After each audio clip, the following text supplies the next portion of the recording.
Okay, so you want to start a business. Forget everything you've heard about trying to invent the next big thing. Today, we're going to walk through a simple, modern playbook for building your first business, one that can actually lead you to financial freedom. And it all starts by forgetting one huge myth. So, what's that one thing that holds almost everyone back?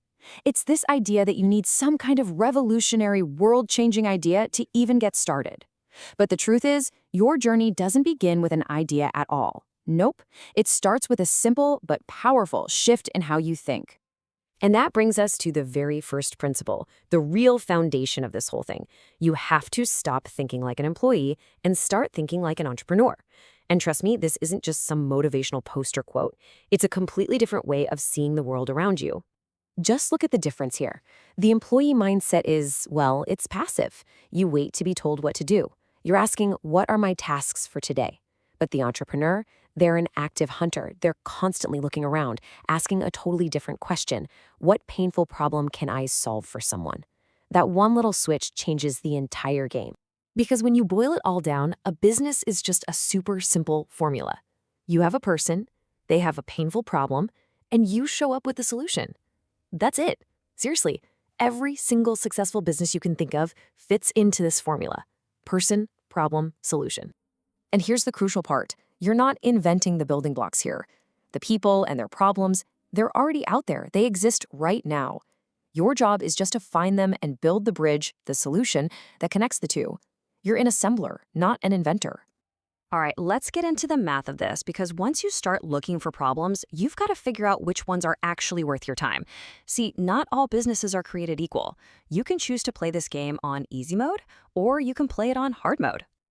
So let's make this real. Let's say your goal is to make your first $100,000. What's the smarter, easier way to actually get there? You might be surprised, because most beginners get this completely backward. You've basically got two paths to that goal. There's path A, you could sell a $10 product to 10,000 different people. Or there's path B, you could sell a $10,000 service to just 10 people. Now your gut might tell you the cheap product is easier, but is it really?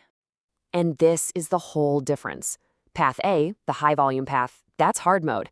It requires massive marketing campaigns, huge audiences, complicated sales funnels, all things you just don't have when you're starting out. But path B, that's easy mode. Finding just 10 people that you can personally connect with and help, that is so much more achievable. So here's your first really practical takeaway. When you're just starting, your goal should be to create a solution, a service that you can sell for at least $2,000. Making this one decision at the very beginning forces you to play on easy mode right from day one. Okay, so if the goal is to create something worth a few $1,000s, how on earth do you do that from a standing start? Well, that leads us right to the next logical step. You sell a service, not a product. You focus on doing something for someone, not making something for everyone. Just think about the difference for a second. A product business sells a thing. That usually means high upfront costs for manufacturing or inventory, and you're right back to needing massive volume. But a service business? You're selling a result. You can start with almost zero cash just using the skills you already have. Now, even inside the world of services, there's a ladder of value. At the bottom, you have do-it-yourself stuff. Think of an online course. In the middle, you've got done with you, which is like coaching. But right at the very top, commanding the highest price tag, is done for you. This is where you're selling a complete hands-off outcome. And that's the absolute key. With a done-for-you service, you are the solution. You're the one doing the work, the implementation. And let me tell you, busy clients with painful, expensive problems don't want another course to watch. They just want someone to come in and fix it for them. And they will pay a huge premium for that. Okay, so let's recap. We've got the mindset, look for problems. And we've got the model, a high-ticket, done-for-you service. Now for the really important part. How do you actually find that first person who will pay you? It all comes down to finding the right who and the right what. Here's a little cheat code to narrow down your search immediately. The easiest way to make money is to help somebody else make money. Why? It's simple. Because for them, paying you isn't a cost. It's an investment that has a clear, obvious return. So your ideal first client looks a lot like this. They're either a business or a successful person. The problem they have is so painful and costly that they value a real solution way more than they value a cheap price. They can see exactly how paying you will make them more money in the long run. And where do you find these people and their problems? Not by sitting in your room brainstorming for hours. No way. You find them by talking to actual human beings. I'm serious. Walk down the main street in your town, go into some local businesses, and just start conversations. This right here is the million-dollar question. You walk in, you talk to the owner or the manager, and you just ask this.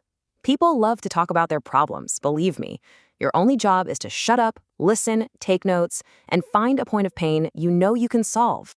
Now, this whole process, it might sound like a lot of work, but we are living in an incredible time. You have a super powerful tool that can basically act as your co-founder, your strategist, and your personal assistant all at once. Artificial intelligence. The best way to think about using AI is in 3 simple stages. First, there's input. That's where you feed it all your raw information, like the notes from your conversations. Second, processing. The AI analyzes all that data and helps you find the hidden opportunities. And third, output. It helps you create stuff, like proposals or marketing ideas. It literally supercharges every single step. So what does this look like in the real world? Well, you could paste a transcript from one of your interviews into an AI tool and ask, what are this person's 3 most painful business problems? You can use it to brainstorm done-for-you service ideas for, say, local plumbers. You can even get it to write the first draft of a sales proposal. It does the boring work so you can focus on what matters, solving the problem. And really, that's what this entire playbook boils down to. It's this one final shift. You need to stop asking that passive question, what business should I start? And instead, start asking the active, powerful question, what valuable problem can I solve for someone starting today? Because that is the real secret, and that is the true start of your first business.